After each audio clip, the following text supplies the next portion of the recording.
It is yet another day when we are bringing you this program, Kingdom Entrepreneurship, where we are learning a lot about values that we need to use when doing business in the marketplace. And we continue to enlighten ourselves through our guests and even through other means that God will allow us to use in this program to make sure that we engage. A lot of mental health issues, people must understand. It is not necessarily out of the negativity. And I knew money is not in being employed. If you want clean money, it is not in being employed. Money is it's in business. Others are called to be engineers, and through their engineering ingenuity or skills, they can serve God.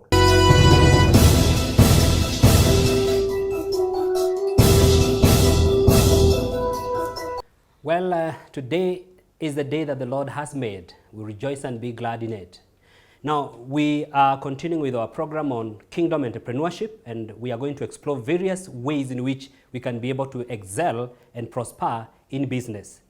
And as the Bible says that that was a prayer of John to one of the churches he wrote to, that I pray that, if I can paraphrase, I pray that you may prosper and be in good health. It's good to understand that man is both spirit, man is also a human, and he has also a soul. The soul is a part that needs development, the mind part, and the memory, and issues to do with your socialization, that is a psyche, the mind, and also the spirit. The spirit interfaces with God. And the body, of course, we know it is what realizes the spirit man in you to operate in the face of the earth. And today we have isolated a very important component out of the three components of human life: the spirit, the body, and the mind. We want to focus on the mind and how our mental health can affect or contribute to our development in the area of entrepreneurship. We are experiencing one of unprecedented phenomenon in the world, the COVID-19 pandemic, and the world has never had such an experience. The world is more globalized than before, and that's why this pandemic is having a toll on mental health of so many people. Businesses are collapsing, and families are also having crises, and I hope this is a very important program that can help us to interface and explore possibilities and interventions that can help us to mitigate on effects that can affect families. Today we are privileged and blessed to have one of counseling psychologists that I respect, and his name is Mr. Kamore, and he has taken time out of his busy schedule to be here. He's also my teacher somewhere, and I have the privilege to interview my teacher. Karibu sana mwalimu. Thank you. Yes. Who is Mr. Kamore? Okay. Briefly, Mr. Kamore, first of all, I'm a saved Christian, and I love the Lord as my personal Savior. So to me, even as I do counseling, to me, counseling is a ministry. As we say, preaching is a ministry. To me, counseling is a ministry, because Jesus Christ was a wonderful counselor, and I opted to take this branch of his ministry that is not very popular with many. I'm a researcher. I'm also an author. I've written several books, like the art of... I haven't come with any, but probably I think you cannot say.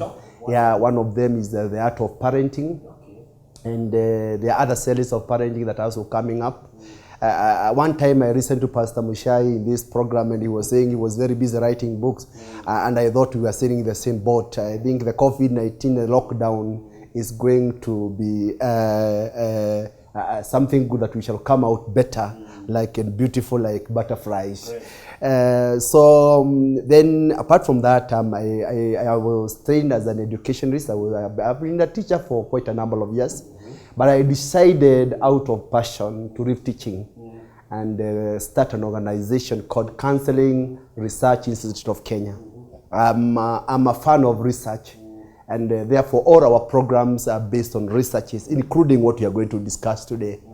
And I'm also the program coordinator of counseling now, which now you're also a beneficiary in the process. I think that is good. And I'm a mentor of young people.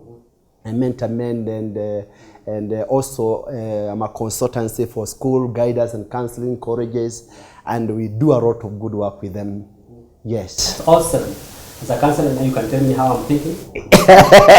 No, not really, but I can observe and probably make some suggestions. Am I correct? Yes. Okay. Yeah, you know, mostly psychologists are actually associated with wizards, but it is not the truth. It's a field like any other. Just like the way you can do BCom education, is a field, and it's a very good field. I would really encourage even pastors and other people to take it seriously. It's a good one. Yes. Yes. So you recommend to pastors watching this program? Yes. They can program, you get your contacts, and I know there are a number of programs. Yes. There are many pastors watching us today that can get. And I love the joy of training them, and you are a beneficiary. Yes, I'm one of your students. And, I like your. Because we cannot really establish church without this ministry of Jesus Christ. It has, by the way, do you know counseling is the birthright of the church, but we are selling it out. Okay. Because our founder was a word of counselor.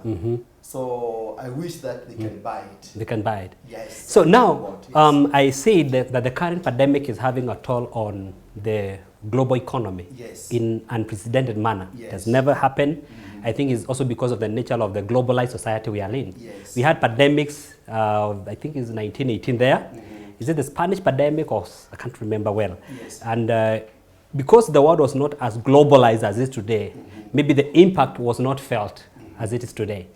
But the nature of globalization is quite intrinsic, because when something is happening in China, it affects the entire world within a short time. We are only 4 months into this pandemic, and it's quite a challenge. People are losing their jobs, and basically it is having a toll on the economic situation and circumstances of people. Like you are the breadwinner of a family, you have lost your job, and you don't know what is going to be the next move. Now, what are some of the mitigative measures are you taking as counselors to make sure that we don't? First of all, thank you for that good question. It's a good insight. It makes us also to be a little bit thoughtful. And let me start by saying that the current pandemic has really affected our economy. It has affected our social way of living. And more so, an area people are not really thinking deeply. It has affected our psychology and the way of thinking. And I want to say here that... Like I can't say hi to you? Yes. That's the psychology? I used to say hi, I used to hug some friends. See, because we want to focus a little bit on the impact on the mental health. The mental health, okay. Now, Mutua, one thing you'll be surprised. When you talk about mental health, everybody starts shaking. Everybody's going crazy. It's not about being crazy. Mental health is something we need, first of all, to understand. Is a concept. And I think I can dwell a little bit on it so that people can help our people to understand what mental health is, so that now we can bring the impact on what is going on. Now, I want to start by the World Health Organization. It defines health as a state of complete physical, mental, and social well-being. They got it from the Bible, I think. Yeah. And I'm coming. Oh, I thought I'm coming because I told you I'm a believer of Jesus Christ. And psychology is not a new field. It is in the Bible. Jesus Christ has a lot of things that we are learning today. In fact, there's no other book like than the Bible. The way it captures diversity. So, and he says that this is physical, mental, and social. Under the social, we have the spirituality bit of it. Now, and everybody has health. Everybody has health. You have health, I have health. Now, the difference is it could be poor health or good health. The same way, we cannot have mental health that is, referring only to the sick people. Everybody has mental health. By the way, you cannot have health without mental health. The same way everybody has mental health. And the mental health can either be poor or good.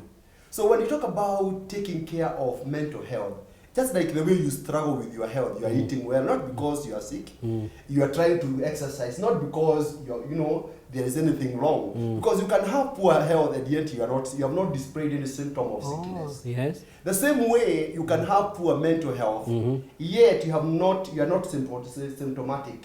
like the way you see the schizophrenic. Auokote makaratasi kwa barabara, yes. or maybe. So people need first of all to embrace this concept of mental health well. It is about how it's about our mental well-being, and mostly it focuses on your emotions. It focuses on how you are thinking. It focuses on your feelings. It focuses on your ability to solve problems. And even how you overcome difficulties. You know, entrepreneurship is a world with very many challenges and difficulties. You need good mental health to be able to navigate through those kind of challenges. It also helps you to connect with others. For example, look at it this way. There is no business without people. You have to know how to relate well with people. Yes. If your relationship skills are poor, then chances are you will fail even in that business. Yeah. So you also need to know how to understand the world surrounding you. So when we talk about mental health, it is something that people must internalize and understand.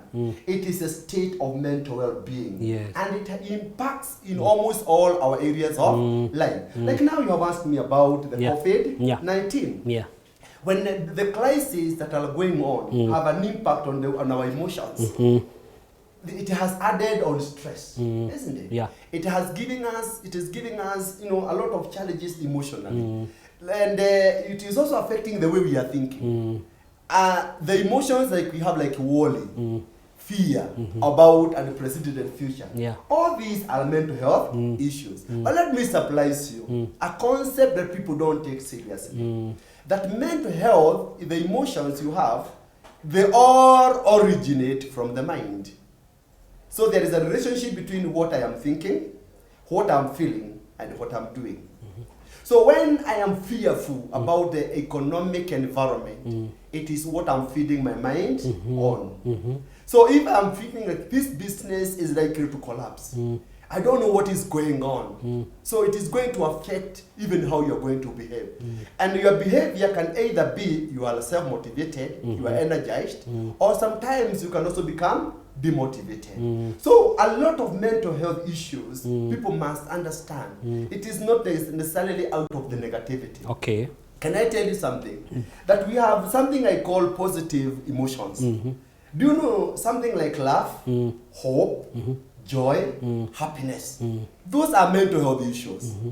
The negative part of it, you have negative emotions like fear, worry, sadness, guilt, discouragement, hopelessness, and this is a language that will evolve around business, isn't it? Yeah. Because when your business is doing well, how do you do? You have some feeling of joy. You have some feeling of happiness.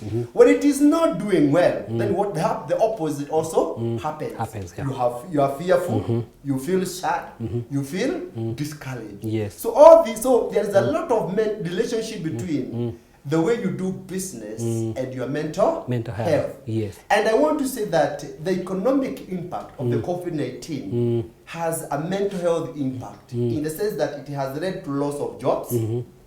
Some businesses have closed. And you know, all these things have resulted to loss of finances. Yeah. Which is, so there is financial crisis. Yes. And that one has an impact on the way we are thinking. Yes. And that's why probably you can see a lot of violence sometimes and a lot of stress. And you know, stress is something mental. And that's why we can say that there is a lot of relationship between what is happening and the way our mental health issues. Yeah. And I can say, though very few people are affected by COVID-19, the number may not look big in relation to the population. But can I tell you something? Everybody in Kenya, including you and me, are affected. We are, in one way or the other. So our mental health status is a challenge. And I can tell you, if you're not physically affected, you are psychologically affected. Now, Mr. Kamore, yes. If I've lost my job and I come to you as a counselor and I have to feed my family, how do you go about it? Now, can you really influence me to change my mind, or how, can you just uproot me from my circumstances and take me to a utopia? Now, through counseling, is it possible? Okay, I've lost my job, I have to provide for my family. Okay, I have said there are 3 areas you have to focus when you're dealing with the counseling. We focus on the mind, we focus on how you are feeling and how you are behaving. Actually, what the people need to understand, counselors, psychologists, they don't have ready-made solutions to your problem. It's not like when you go to a clinic and then I will give you some Panadols and I tell you, go and take this one by tomorrow. And the television you are what paying. we do is to help you process what you are going through. And actually our main target is to help you interpret your situation in a more healthier manner. Okay. For example, let me tell you, we can lose job today. Yeah. You and I. Like now, when I left the job, you know, people thought, well, what will you be doing? You are leaving a well-paid job to go out there, even where you have, there is no promise of getting in there. It's okay. With God reading the way, I think let me follow the call. Yes. But you see what I'm trying to say? What was reading me? It is the mind. The mind, okay. The interpretation. Because mental health has to do with your ability to manage your thoughts, to manage your emotions, and to manage your behavior. The way you interpret your environment is very important. Yes. Now, if you lose a job today, tomorrow I can wake up with a new mind. That it is not, I'm not the only one, and there are very many things I can do. That way will give you an opportunity to start seeing another opportunity. That's but great. if you think you are gone, that is the end of the story. Wow. How to interface with your situation and circumstances. Yes. You reminded me of a CPU. Yes. CPU is it a processing unit? Yes. Computer. So it's like you try to enhance or upgrade my CPU internally. Yes. Because I have to interpret those events correctly. Yes. Thank you. So we are taking a short break. I hope you are enjoying this program. Kindly keep in touch. Don't change your channel. God bless you.